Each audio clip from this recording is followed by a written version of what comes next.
warahmatullahi wabarakatuh. Saya Luisa Dwi Amanda dari kelas 2 3A dengan NIM 2305135193. Di sini saya akan membahas tentang permasalahan yang terjadi di dalam dunia pendidikan, yaitu salah satu contohnya permasalahan sarana dan prasarana pendidikan yang ada di daerah pedalaman. Sekolah adalah suatu lembaga pendidikan yang bersifat formal, non-formal, dan informal yang merupakan suatu wadah dari sekumpulan manusia dalam bekerja sama untuk mencapai tujuan pendidikan. Pendirian sekolah dilakukan oleh suatu negara maupun swasta dengan tujuan untuk memberikan pendidikan yang terorganisir dengan baik pada tingkat pendidikan yang dikelola oleh pemerintah. Dalam melakukan kegiatan belajar mengajar, sekolah bertujuan untuk mengelola dan mendidik para murid melalui bimbingan yang diberikan oleh para pendidik atau guru. Dukungan dari sarana pembelajaran sangat penting dalam membantu para peserta didik dan pendidik. Semakin lengkap dan memadai sarana pembelajaran yang dimiliki sebuah sekolah, akan memudahkan terlaksananya suatu pendidikan. Begitu pula dengan suasana selama kegiatan pembelajaran. Sarana pembelajaran harus dikembangkan agar dapat menunjang proses belajar mengajar. Pentingnya sarana dan prasarana dalam satuan pendidikan, sebab tanpa didukung adanya sarana dan prasarana yang relevan, maka pendidikan tidak akan berjalan secara efektif. Pendidikan di Indonesia itu sangat minim sekali, terutama dalam sarana dan prasarana. Seperti halnya sarana prasarana pendidikan di sekolah rusak di berbagai di Indonesia dan banyak yang tidak memadai.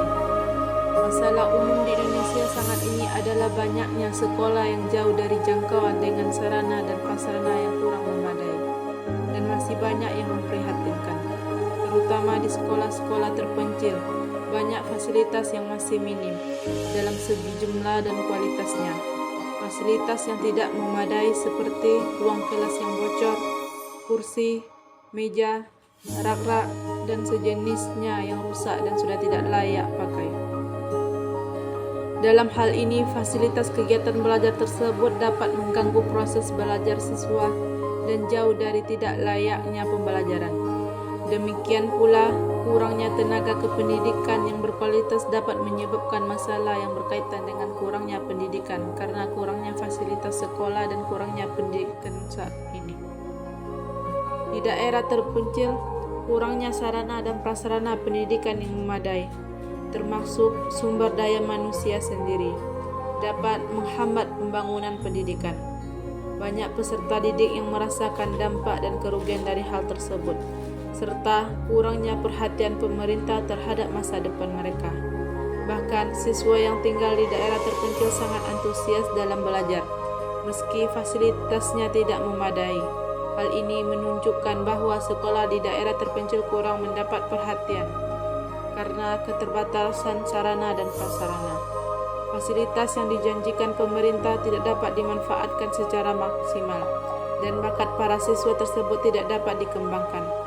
Jika masalah ini tidak diatasi, tenaga pengajar dan peserta didik akan berkurang karena dianggap tidak mencukupi. Memang faktanya bahwa daerah terpencil yang jauh dari jangkauan masih kurang memadai dalam hal sarana dan prasarana, termasuk sumber daya manusia, sehingga berdampak pada pendidikan itu sendiri. Kurangnya sarana dan prasarana di setiap sekolah terpencil menjadi masalah yang sangat penting. Kurangnya sarana dan prasarana ini membuat pembelajaran di sekolah berjalan kurang optimal dan tidak mencapai tujuan yang diinginkan. Untuk itu, perlu adanya tindak lanjut dari pemerintah dalam menangani kasus ini, dengan meningkatkan anggaran dana pendidikan untuk dapat menanggung biaya pendidikan bagi warga negara yang kurang mampu di sekolah-sekolah terpencil yang kurang memadai. Pemerintah harus memperhatikan sarana dan prasarana yang ada di setiap daerah, dan pemerintah juga harus memperluas dan memeratakan kesempatan untuk mendapatkan pendidikan bagi masyarakat yang kurang mampu. Baiklah, demikian video pembahasan tentang permasalahan pendidikan yang ada di Indonesia. Mohon maaf apabila ada kesalahan dan kekurangan. Terima kasih. Wassalamualaikum warahmatullahi wabarakatuh.